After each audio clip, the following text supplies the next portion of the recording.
बहुत दूर ऊंचे पहाड़ों के पार एक जादुई घाटी थी। वहां नदियां गाती थीं, पेड़ आसमान छूते थे और हवा में छोटे छोटे द्वीप तैरते थे। उसी घाटी में रहता था एक छोटा काला लोमड़ी का बच्चा, माइलो।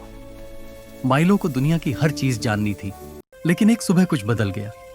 नदी गुनगुनाने लगी, एक गहरी रहस्यमयी आवाज पूरी घाटी में फैल गई और फिर पानी बढ़ने लगा। कुछ ही पलों में पूरी घाटी पानी में डूब गई। माइलो जल्दी से एक बहती लकड़ी पर चढ़ गया और तेज लहरें उसे घर से बहुत दूर ले गईं। तभी अचानक धड़ाम, एक विशाल कैपिबारा लकड़ी पर आ गिरा। नमस्ते, उसने मुस्कुराकर कहा। माइलो हैरान रह गया। तुम बोल सकते हो?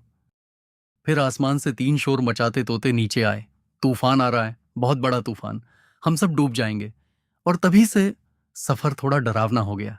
रात होते ही भयानक तूफान शुरू हो गया। बिजली आसमान को चीर रही थी और लहरें उन्हें निगलने की कोशिश कर रही थी। तभी पानी के नीचे कुछ विशाल जगह। वह कोई दानव नहीं था, वह नदी का रक्षक था, एक प्राचीन जीव जो नदी के गीत के साथ चमक रहा था। और पहली बार माइलो को डर नहीं लगा। दिन बीतते गए, वे डूबी हुई दुनिया में आगे बढ़ते रहे। उन्होंने पानी के नीचे जंगल देखे, चमकते कमल के पत्तों पर आराम किया और नदी के पुराने रहस्य खोजे। धीरे धीरे अजनबी दोस्त बन गए। एक पुराने मंदिर पर उन्हें भी एक प्राचीन कछुआ मिला।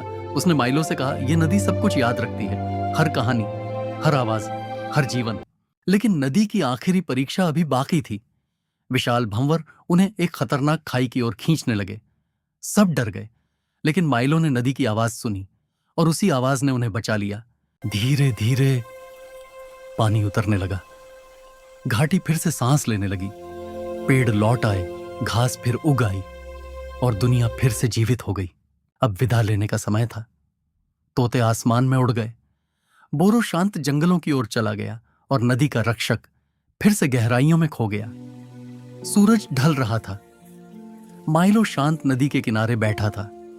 अब वह समझ चुका था, इस दुनिया का हर जीव अपनी एक धुन छोड़ जाता है। और कहीं गहरे पानी में नदी अब भी गा रही थी,